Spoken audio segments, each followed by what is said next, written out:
Nu är vi äntligen på väg igen. Den här gången så åker vi norrut. Och vädret är inte så det är jättekul. Det regnar faktiskt. Men det kan ju bara bli bättre då, eller hur?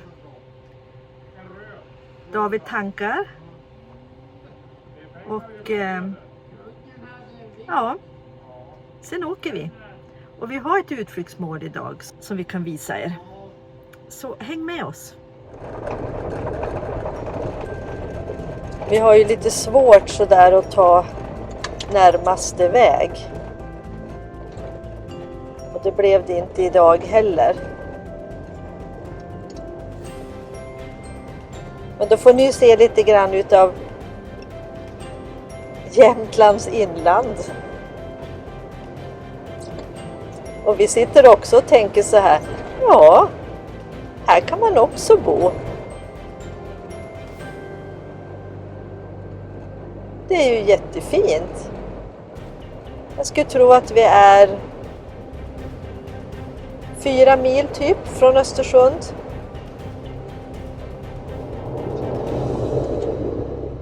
Vi kör faktiskt med sol och har gjort ett tag nu, men himlen är mörk runt omkring oss.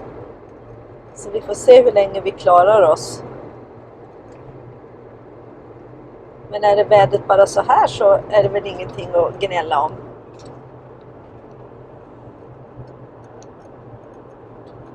Se så mörk himlen är där borta.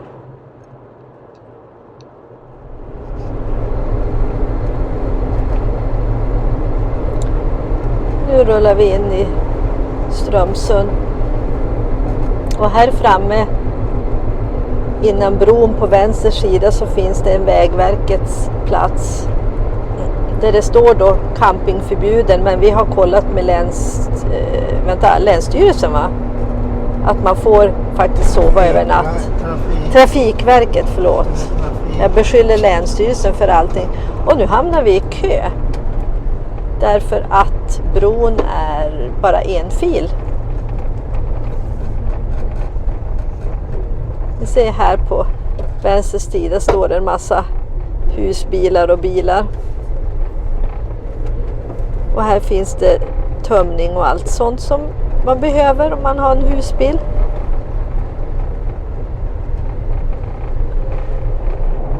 Ja, nu är vi snart framme vid en av utflyktsmålen idag. Alltså det har tagit hela dagen hemifrån, men det brukar det göra för oss. Och vi ska faktiskt besöka en plats som alltså det har funnits sedan 1800-talet och det här är första gången som jag har hört talas om det. Och även om vi har åkt den här vägen upp till Lycksele många gånger så har aldrig kommit i närheten av liksom informationen. Men vi ska till en plats som heter Torvsjö Kvarnar. Och vi fick veta det av några andra semesterfirare häromdagen att det existerade.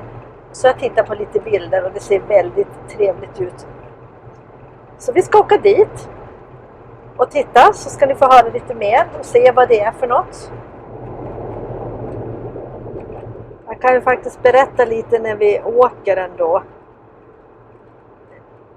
Torvsjöby utvecklades alltså under 1800-talet och de har en väldigt ovanlig vattendriven anläggning som faktiskt inte finns något liknande i den här norra delen utav Sverige. Och 1974 tror jag det var så fick det en sån här byggnadsvårdsutmärkelse. Man har alltså försökt återställa en del av de husen. Och ja, man använde det till att utveckla sitt jordbruk och det var ju alltså vad säger man? Ja, men alltså man arbetade ju för sitt eget hushåll då. Det var inte liksom fabriker eller så, utan det var för sin egen överlevnad så att säga. Men vi ska titta. Vi kan läsa på lite mer när vi kommer fram, tänker jag. Och jag sa till David att vi måste ju faktiskt göra det här innan det blir mörkt. Så det inte är mörkt när vi kommer till Lycksele. Men så kom vi på att det är ju faktiskt sommar och här blir ju aldrig mörkt. Så i så fall, vad sa du? September. Och innan september ska vi väl vara hemma i alla fall, har vi tänkt. Så vi klarar nog att komma fram innan det blir mörkt också. Den här platsen, Torvsjö Kvarnar, ligger alltså cirka 2 mil från Åsele mot Vilhelmina efter väg 90.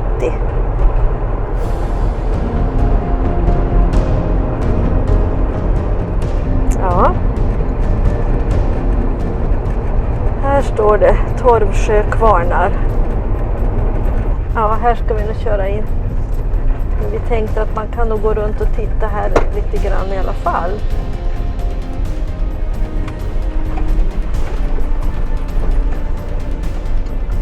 Här framme har vi parkering. Ja, här ser vi mycket gamla hus. Och det är kul att se. Och här kan vi nog läsa lite grann om det också.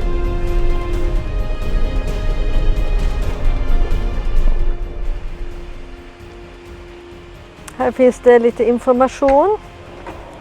Camping förbjuden. Står det bland annat. Och sen finns det lite grann om allemansrätten och hur den fungerar. Ja, det var ju intressant. Och sen står det lite grann här då om kvarnarna. Och på lite olika språk. Man kan också få guide om man vill, men då måste man beställa det i förväg. Europas märkligaste vattendrivna anläggningar med skvaltkvarnar, tröskverk, såg och elverk och en mängd andra anläggningar. Allt byggt för hand med stor sinnesrikhet och av bönderna i Torvsjö. Och tack vare initiativ från byn så har det renoverats under 60- och 70-talet. Och nu kan man gå runt och titta lite på de här olika husen och funktionerna.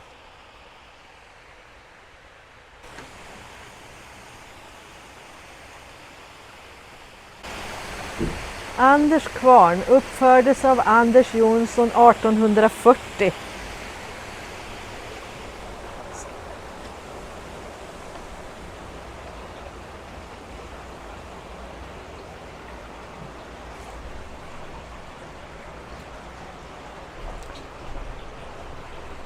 Och då drevs alltså det här med vattenkraften också.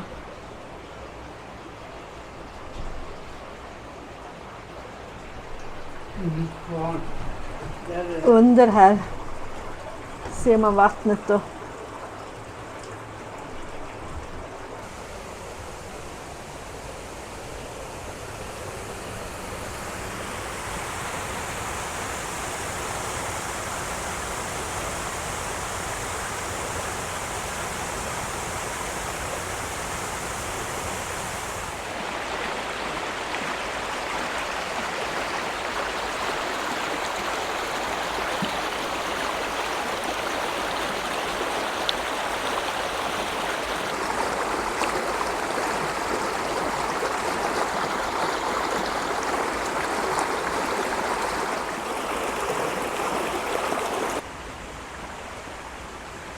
Det här är ju alltså huset som verkar ligga längst upp.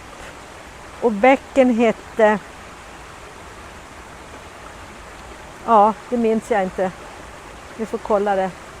Så skriver jag in det i texten. Här är det som en liten damm. Bäcken kommer där uppe, längst upp i bild. Och så kommer det ner här till den här kvarnen.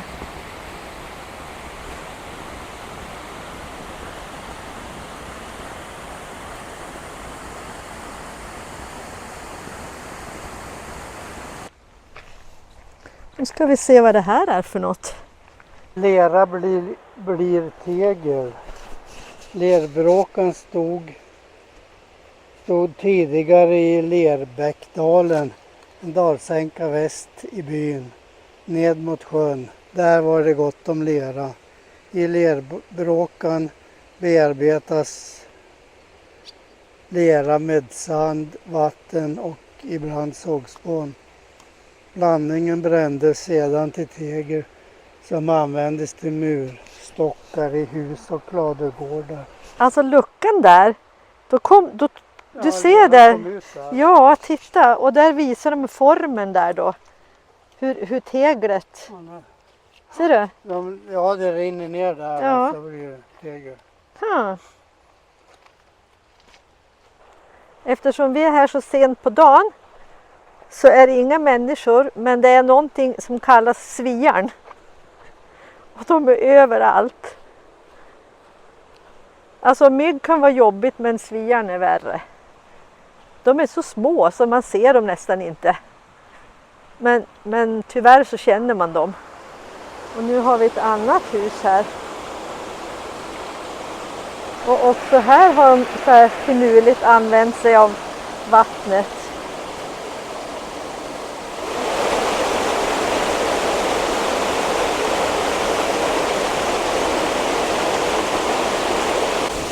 David, ser du det där kvarnhjulet där?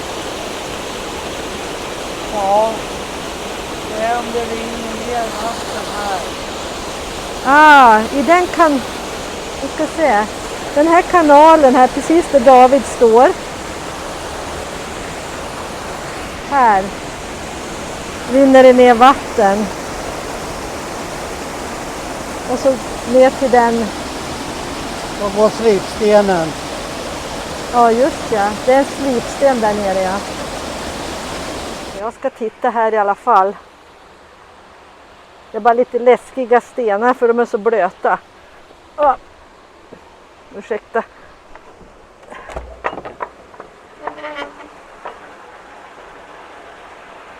Ja, det ser ut som i den andra.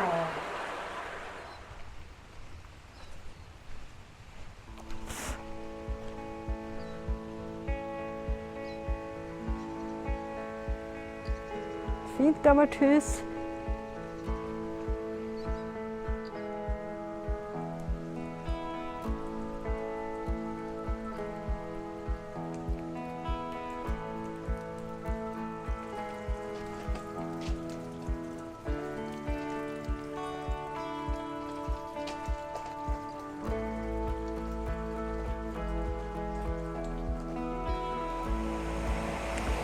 Den här kvarnen ligger alltså på andra sidan vägen.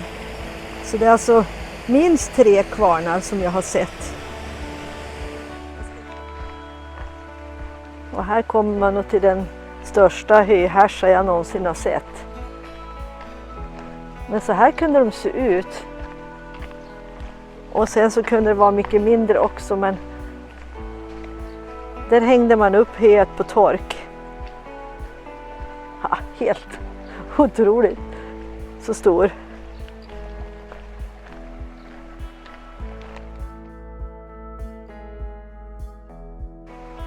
Och det är såna här skvaltkvarnar som är här. Och där mal man mjölet. Ja, för det dagliga brödet. Ja, det är klart att bredvid höhärsan då så finns ju en tröskloge.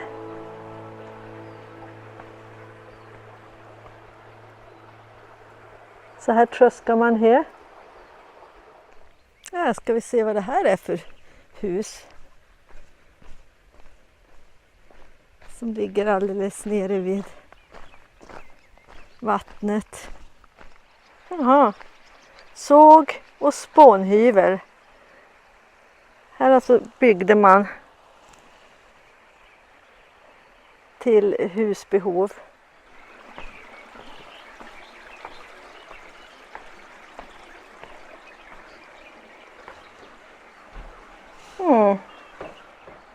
Här jobbar man.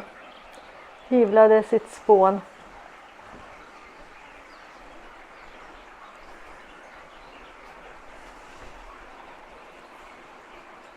Här ser man exempel. Så finns det mullrar lite Så jag är rädd att det blir åska eller regn, så jag tror att jag går tillbaka i alla fall.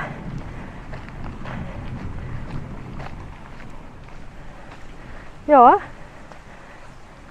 är man intresserad av att se lite hur det såg ut förr eller bara njuta av naturen och njuta av lugnet, bäcken som pålar, så ta en fika.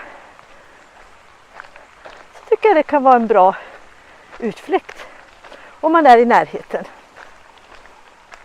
Jag misstänkte att han skulle komma till slut. Han gav upp för all Sviar. Men han tyckte nog jag var borta för länge, så nu kommer han. Jag ska se om han vill följa med mig över och kolla husen på andra sidan. Ja, då går vi inte där. Ja, vi ger oss vad som gäller elverket. Det var på sidan på bilden. Ja, Men jag såg att det var en byggnad längst nere vid vattnet.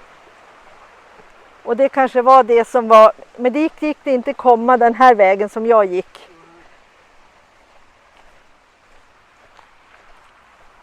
Okej. Tack Torvsjö kvarnar. Intressant plats.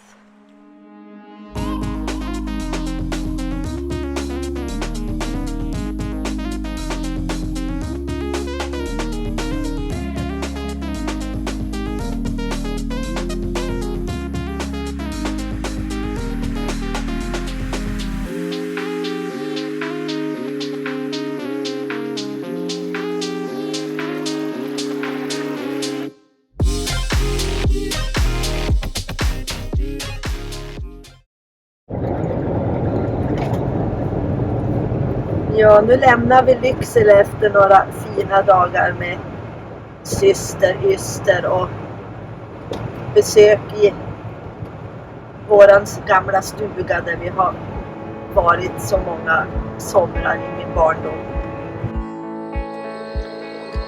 Dags för lunchmiddag. Efter en väg i vårt norra del av landet.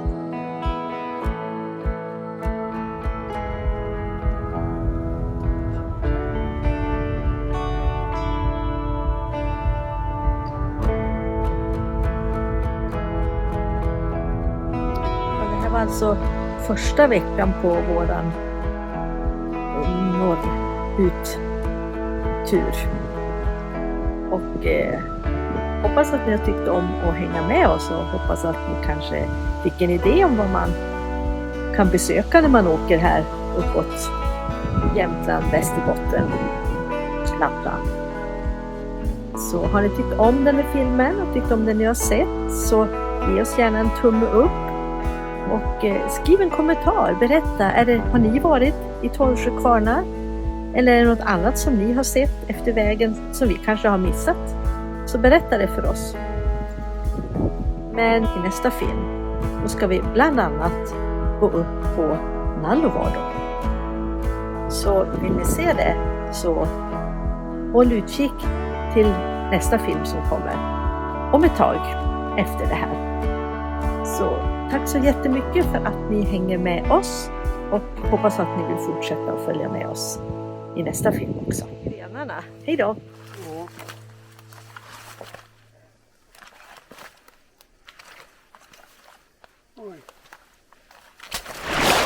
nej,